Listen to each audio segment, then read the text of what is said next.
Hi friends! I thought I would try one of those get ready with me videos. I've seen a few, so I think I know how they work, but I'm not really good with putting makeup on, and I've been using the same kind of makeup pretty much for my whole adult life, and you'll see that I really don't know that much about makeup. I am going to be 58 pretty soon, and so I know that I need to start looking at um, probably different kinds of makeup and moisturizers and stuff for mature skin. But that'll be for another video. Once I find some products that I like, I will share them with you. But let's try to get ready now. I usually start with this. I don't know if I have any left. This Prime and Prep by MAC. Oh, I do. I have some left. It's a primer. My daughter told me about primer. I never used it when I was younger, but I guess it's a thing. So, makeup and fashion and all that has just never been a thing for me. Probably when I was a teenager, but I got married and had kids very, very young. I became a mother at 18, and pretty much after that, it was just raising kids. We had three kids by the time we were 22. So all of that kind of fun stuff went out the door. So I guess now I'm just trying to learn what I should have known back then, but who knows? Let's see. I'm going to try. I've been getting, sometimes I get these. My dad had these. They're not really bags, it's just like a dark mark. And the older I got, I've been seeing that I have it too, and I absolutely hate it. So, where's that thing? I've got this concealer. I'm going to try.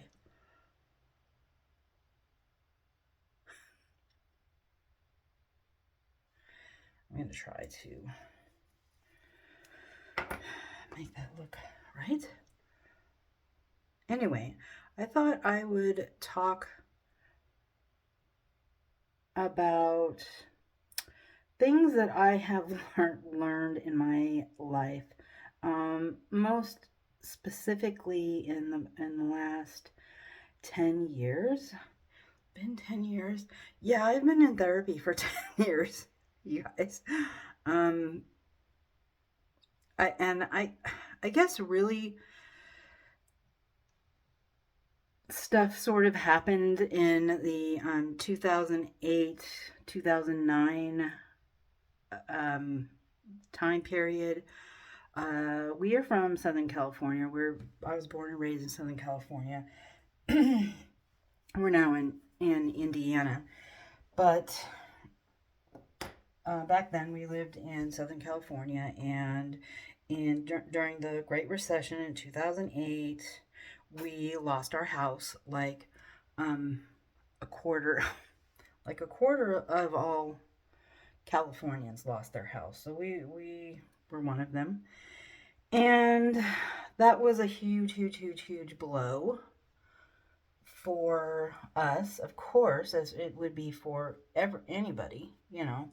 My husband worked so hard, and it was just a really huge blow. And then we had to get used to the rental market and being in rentals, and that wasn't always a good thing. And at the same time, of course, in the Great Recession, a lot of people lost their jobs. And my husband is an automotive technician. He was working at a pretty busy Chevy dealership. And business has dropped off. And I don't know if you know anything about mechanics, but almost all of them are on commission. And even though still have to go into work, if there's no work, they won't get paid. They're strictly on commission. And everybody was feeling it, you know. It was the Great Recession. Everybody was feeling it. So not a lot of people had the extra money to get their cars fixed. So not only did we lose our house, but we lost probably over half of our income. So then we were thrown into the rental market, and a lot of people were thrown into the rental market because, like I said, a quarter of Californians lost their houses. So that was trying. The next year in 2009 was really a very, very, very hard time. My husband and I, between us, lost, gosh, some outrageous number, like 12 people in our family between us, died that year or very early in 2010. And that was a really, it was a really, really difficult time. I lost my grandmother. I lost both of my parents. My husband lost both of his grandparents. He lost his little brother. Uh, but by far, I lost a cousin. But by far the most devastating loss was our grandson. Our first grandson, he was just born, and I I'm not gonna get into it, but he got an illness and he died when he was a month old. And let me tell you, that was I had never been through anything even remotely as painful as that was, and I was the grandma. I had to also watch my daughter go through the most devastating time in her life, and of course, as a mother, you're trying to do your best to help your child get through this awful, awful time. And I didn't know what to say. I felt so inept. Like I really didn't know what to say.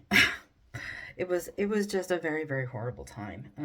And that was in 2008. I cannot get rid of this. But I still wasn't ready to get into therapy yet. I will probably go into more detail about why on a different video. But fast forward to 2016, and I was ready to make a huge change in my life, and I needed therapy to help me with that. So that was 10 years ago. And some of the things, I mean, I was really, really struggling. I look back now, and it seems like, oh my gosh, it was so hard for so long, and I've come so far. And a lot of times I'll tell myself, God, really, have you really done anything? I mean, yeah, you feel better, but there's so much more that I thought I would have accomplished by now. But then when I look back and remember how broken and wounded and emotionally, I was just emotionally broken. I was one step away from a hospital stay. Like, that was it. It was a very, very, it was a hard time. But therapy saved my life. Therapy saved my life, and I learned all kinds of new skills. I learned about rewiring your brain. I learned about trauma. I was diagnosed with CPTSD from childhood and religious trauma, and I learned all about that. And I learned how to identify when a negative thought was coming into my mind and how to stop it. Because before I just thought that that was how everybody thought, and I deserved I deserved to feel this way, and everything was my fault, and I was just an absolute horrible, horrible person that deserved nothing but death. And that's the way I've lived my life um, since early childhood. Two, three. that's that's the way I learned my life. So that's how my brain formed. That's how my thoughts have always been. So it was a challenge. It was a challenge to the right color. It was a challenge to get rid of those. Like I wasn't even aware that I would have those thoughts or that I could change them. I thought there was something wrong with me. Like I really thought I was born with something wrong with me. My mom used to tell me how bad I was and that I had a bad heart, not like physically bad, but just morally and spiritually bad. And so I don't know. I just heard that all my life, so I thought it was true. Uh, so I had to become aware of those thoughts pretty quickly and know that I can change them. That I could stop them in their tracks, change them, and think the exact opposite. Now that took years. That took years and a lot of hard work, very hard work. But I learned that it wasn't just me. It was just thought patterns that had formed over a lifetime. And I started becoming aware of society. See, I've got I've got a bunch of them. I bought them. See, I've got a bunch of them. And I really don't know exactly how to use them exactly. Like which ones are for which. You know, I'm almost 58, so you'd think I'd figure this out by now, but using brushes and using these little sponges have been like a new-ish addition. Like I probably started using these maybe 5 years ago. Before then, it was just my fingers or the little when you buy it at like Walgreens or the grocery store, the color palette for your eyes would come in a little thing, and it would come with a little spongy thing. That's what I used. But then my daughter showed me this. It's older. These palettes, and I thought, oh my god, look at all of it. Yes, I love that, and so yeah, that's what I've been using. But I'm still, because I don't wear makeup every day. I really only wear makeup for very special occasions, which I never go to, and doing these videos. so I'm learning. I'm learning as I go, just the way it is sometimes.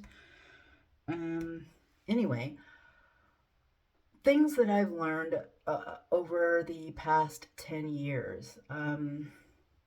I was raised in a very strict evangelical Christian household, and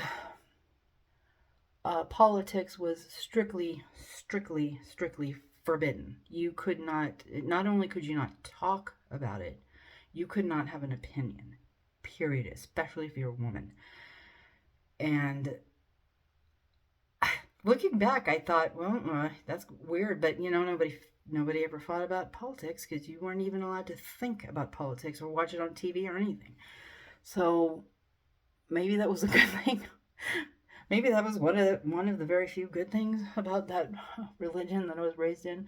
So I had to learn all of the stuff, and it was in the midst of the 2026 election, and I was just becoming aware of life after leaving this cult and getting into therapy and seeing that there was just a life out there. Oof, a whole bunch of things.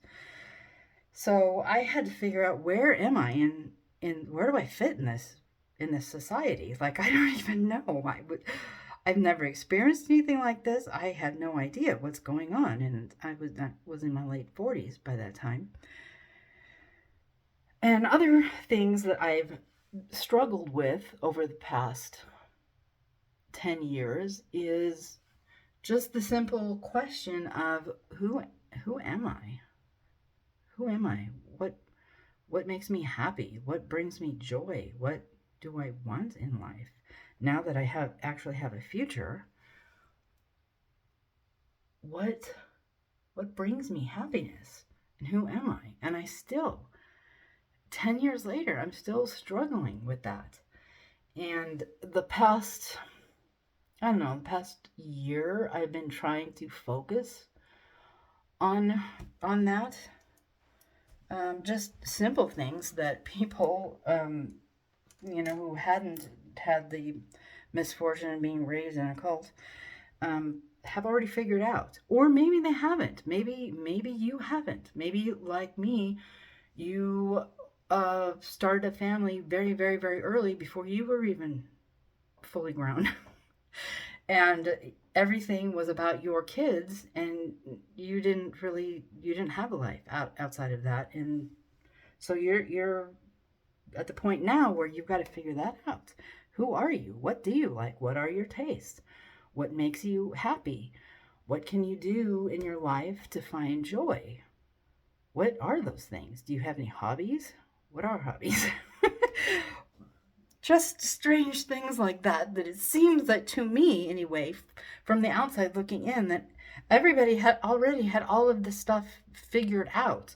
And here I was in my late 40s at the time. Now I'm almost 58, and I still haven't figured that out.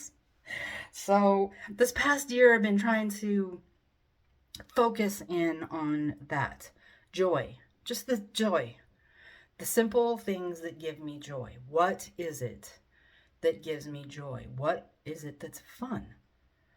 Well, I don't know. I mean, I absolutely positively love my grandsons.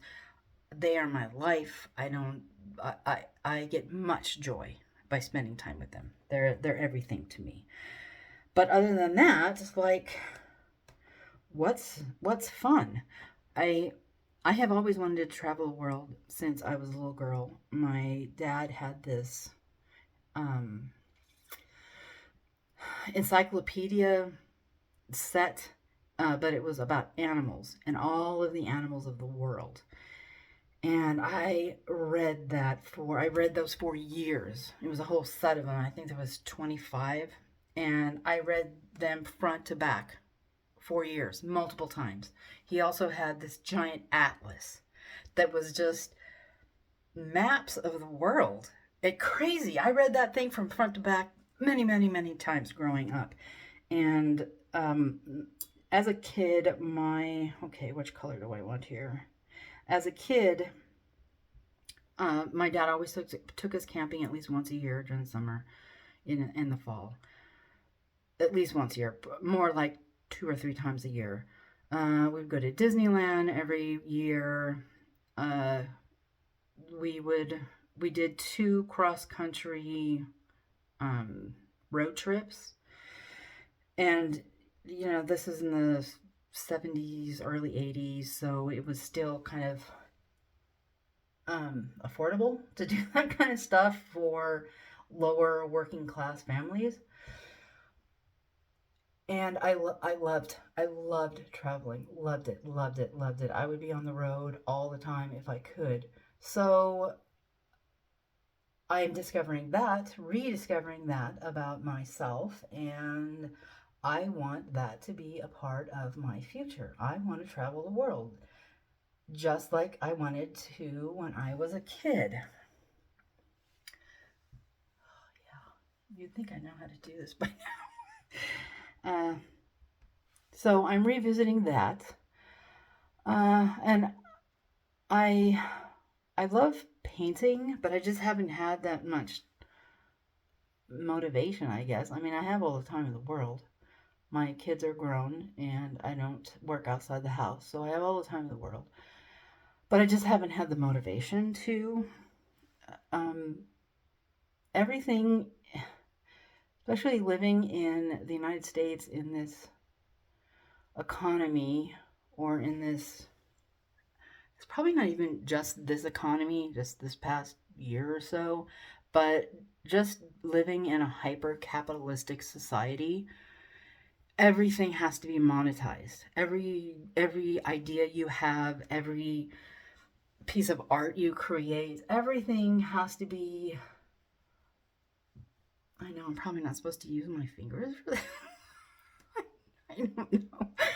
But everything has to have a price on it because we have to find a way to pay that hospital bill. We have to find a way to get to the dentist. We have to find a way to afford food and keep the lights on. It's very, very, very, very expensive in this country.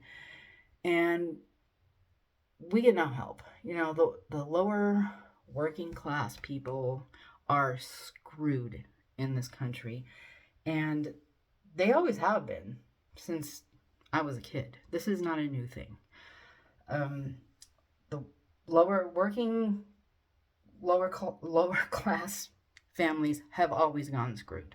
They're always the one to fall off the ladder first if there's any blip in the economy. And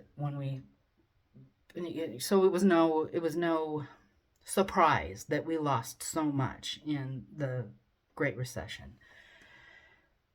But we've clawed our way back, clawed our way back from that, and we're homeowners again. But the last two houses that we bought after we moved from Southern California out here were fixer uppers. We bought super super cheap when you could actually still buy super super cheap houses, and we bought them with cash because my husband had a little bit of money in his 401k from California, and we started off with a really junk pile in western Louisville, west part of Louisville. And we fixed it up slowly with the money that we made, a little bit of money, extra money a week. If after we paid the bills, whatever we had went into that house. And then we were able to sell that and buy one across the river in Indiana in a little bit better neighborhood. Still, this house was an absolute disaster. But we did the same thing. It took us years and years, but we were able to fix it up and then sell it. And at the time, this was after COVID, and it was at the time when there was the housing shortage just like took off, and it was a seller's market, man. But housing prices went way up. So we were able to get a good price for our house and we sold it. I mean, the first person we showed it to made an offer because my husband is very good at. Yes, he's by trade and trained as an automotive technician, but he can do construction and plumbing and wiring and laying floor and painting, and he does everything. So, and he did a very, very, very good job. We picked out the nicest fixtures that we could afford on his budget as a mechanic, and they were nice. And we're used to the houses in Southern California, which even the most crappiest houses in California, you better fix up. But you have to put effort into it, and you have got to be, you got to know what you're doing, and you have to make them look nice, or they're not going to get sold at all. Period. And I found that that's not the case here in Indiana. Like, I'm shocked at the kind of houses that people put on the market here.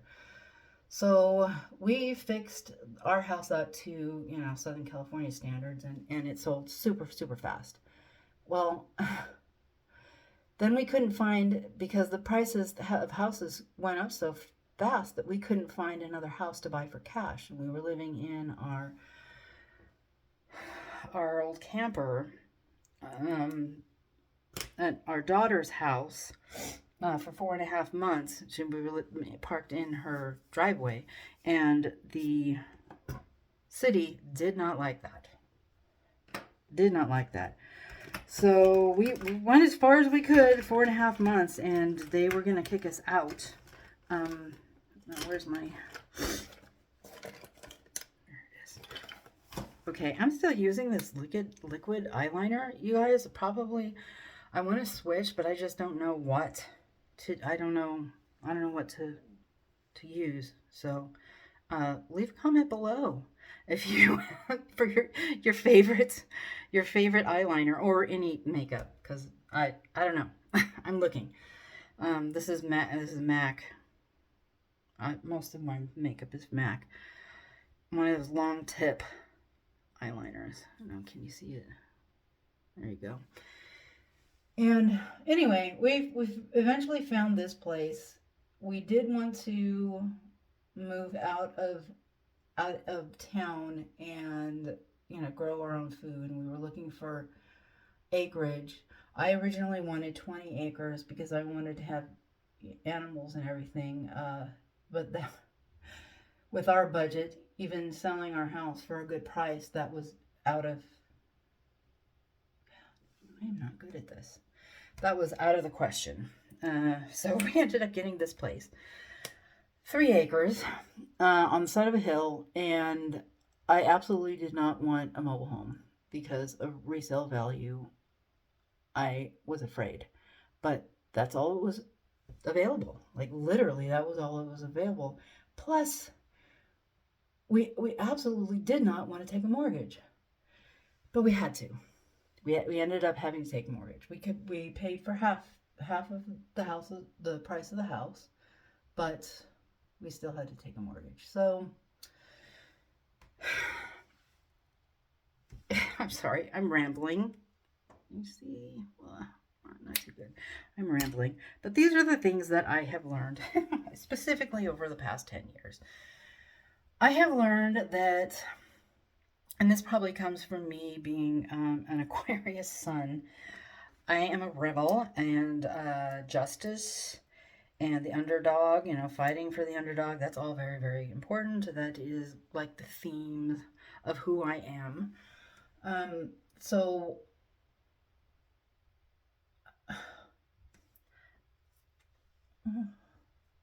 I hate that. Did I make... No, okay. Come on. Okay, this is not MAC, I don't think. Maybe it is. Yeah, it is. It is MAC. But I think it's kind of old. Like I said, I don't put makeup on a lot. But anyway, after 2008, we lost our house. The hustle consumer culture that is so prevalent in the United States, I saw that there was a problem with that, and I didn't like it. But especially being in Southern California, where that is a thing, I didn't know what to do about it. But after the pandemic, or probably during the pandemic, I started thinking, no, I don't want to be a part of this hyper capitalistic, consumer, over consuming, throwaway culture of America. I want to do my part to slow down. Really, the purchases that I make, I want them to make sure that I need them, and definitely use smaller businesses if I can. And that was also the same time that I started growing my own produce. So that's why I wanted to buy land, and we moved out here, and we immediately put in fruit trees and planting boxes, and so we've been growing our own most of our own produce for 5 years now, during the summer and fall, because Indiana is the Arctic tundra, and nothing. I can't grow anything here during the winter. I mean, there's 2 feet of snow outside right now. I don't even go outside during the winter. I can't do it. Okay, I think that's as good as I'm gonna get, y'all. I'm not, um, so that I found out that that is important to me. I just kind of checked out of the ultra consumerism, crazy hustle culture. Work 5 jobs just to try to, I don't know, try to get ahead. Well, you can't get ahead anymore. Not especially since the economy's gotten so bad in the last year. There is no getting by. Or even if you had 10 jobs, it's not happening. I don't know. Do people still wear lipstick? I mean, I'm Gen X. So I was a teenager in the 80s. Big hair, full makeup. I don't know. Maybe people don't wear lipstick anymore. I don't know. And you could probably tell that I don't read any fashion magazines, or we haven't had cable in years, so I don't see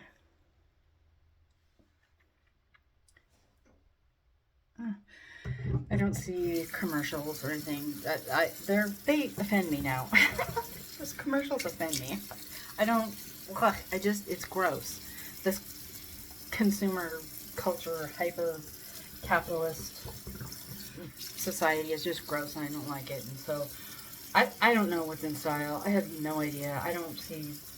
I never did follow celebrities. I don't even know their names.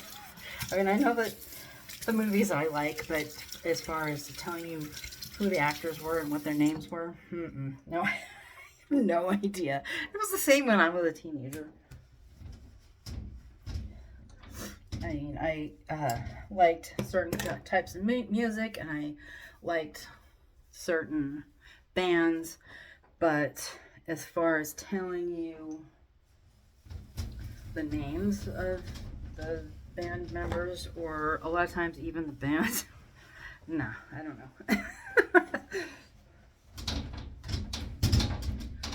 Okay. This mobile home bathroom.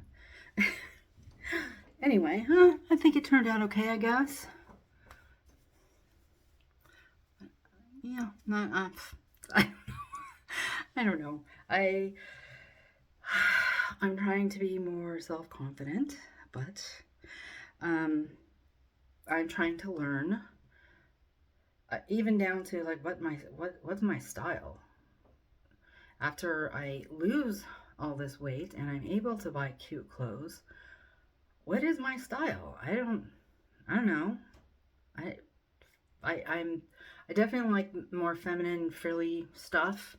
So I guess that's a style. I don't I don't know, but I'm still trying to find that out. I'm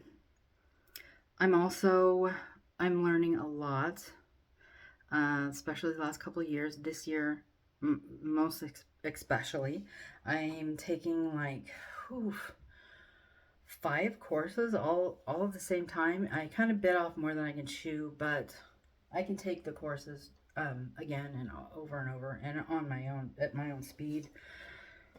So that's what I'm going to have to do. I'm just learning so much about all kinds of things. I'm taking an astrology course. That just, of course, in my old life, that would have been absolutely taboo, and I would have been called, I would have said, they would have told me that I was filled with demons and crazy shit like that. But it's very interesting, and I love it. I absolutely love it. So I've been learning about that, reading a lot of books, going through courses. I'm in a few writing courses. Um, I'm learning about productivity and planning things out and all kinds of really great stuff. So I'm really in that stage of life where I'm learning about myself. Like, who am I?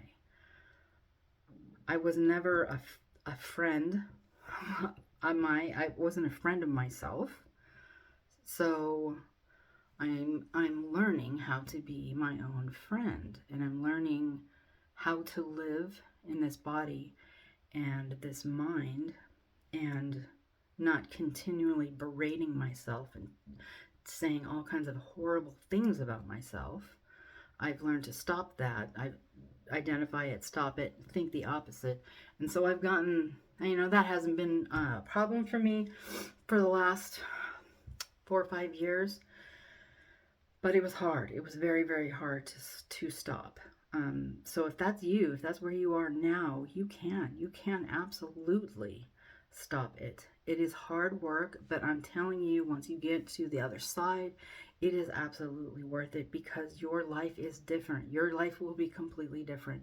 I look back on myself, and it was hard for me to even, walk through a grocery store. Uh, Still to this day, noise can be triggering to me, and if I'm in a busy place like an airport, I take my headphones, my noise canceling headphones, because it's a lot. It's overstimulating. But I couldn't even go grocery shopping, you guys, and I was so timid. I would never talk to people. I was afraid of everything, and I just thought I was the absolute worst person in the world, and I deserved to die. And the difference between what I was just 10 years ago and who I am today is remarkable. I am restarting my writing career. I am doing YouTube now. I am learning astrology, and I hope someday that I will be good enough that I can be an astrologer and have clients. That would be so cool. I'm also learning yoga, and I hope that someday in the near future, I will be able to become a certified yoga instructor and a meditation leader. All of those things are super exciting to me.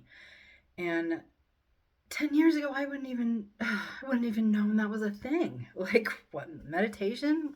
We were we were taught, no joke, that meditation was letting the devil into your brain, and he could take your brain over at any moment and fill you with demons if you meditate.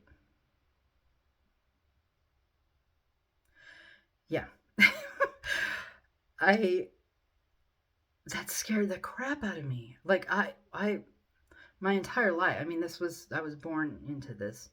And so my entire life I was afraid that Satan and the demons were around every corner in everything, including if you were watching something on TV or reading a book that you shouldn't be. And it was nothing even bad. It was just, um, well, back then in the, I don't know, 2000s, late 90s, romance novels weren't as graphic as they are now. I mean, that would have shocked me. It still shocks me. But it just a sweet romance. That was not allowed, not allowed. So I've got to find. I had to go and find all these things, find out what kind of person I was, and what do I like, what do I not like, what makes me happy, what do I want in the future, and everything is just opening up all of a sudden. Yes, yes, I am going to travel the world. There is no lifetime that I am not going to be a world traveler, period.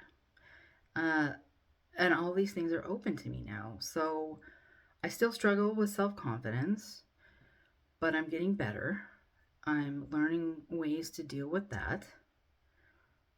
and I can go. I can get better. I have room for improvement there. But when I look back from 5 years from now, when I look back at today, I'll be thinking, damn, I really have I've come so far. I am self-confident. I am financially independent. I do make money. Like the three things in my life that I have always wanted but were always out of my grasp. And so I figure I would never have them. I don't deserve it, and I'm not good enough. I'm not smart enough. I have a bad heart. There's just whatever. That's what I told myself. But it was losing weight. You know, I've been on a diet since I was in 6th grade. That's when I started starving myself. So losing weight, making my own money, being financially independent. I've been a housewife my entire adult life. So losing weight, making my own money, and what was the third one? Just being self confident, being the type of person that I can walk up to a stranger and just start talking to them, like I would think that yeah they wouldn't mind talking to me. Why not? I just always thought that I wasn't worth I wasn't worth anybody's time. So why would I waste their time by trying to talk to them? But having this self-confidence and being able to do those two other things that I've always wanted my whole life, but I could never grasp them. Once I get them, watch out, world, watch out, because I will be unstoppable. I just tell you right now. But anyway, I have droned on for over 40 minutes. Thank you so much if you're still here. Thank you. Thank you. I just wanted to go over. I know I've been rambling, but I did get my makeup on. Weird. I just wanted to go over some things that I've learned in the last 10 years of being in therapy and maybe encourage some of you all who have been maybe thinking about therapy or picking up some self-help books. It is worth it. It is so worth it. And you are worth it. You are worth it. And I'm telling you, I am promising you, the life that you can live on the other side of all of this hard work is absolutely worth it. These are the life of your dreams, whatever you want right now. If you just stick to it and realize that you are worth it. You are worth doing the hard work. Yes, you are worth it. And before you know it, you're going to wake up and I'm a slow learner, so it's taken me 10 years to get this far, but not everybody is going to take that long. Some people do it much, much quicker, and that could be you. But if it's not, if you're slower like me, it's okay. It's okay because you will get there eventually. You absolutely will get there eventually. And it is so liberating and so wonderful and joyful to realize how far you've come. How proud of you are you? Yes, right. It is worth it. So do it today. Do it today. Just start it. If you can't afford therapy because again, in this country we don't have healthcare and we don't have a healthcare system, and healthcare is very, very, very expensive, especially mental health.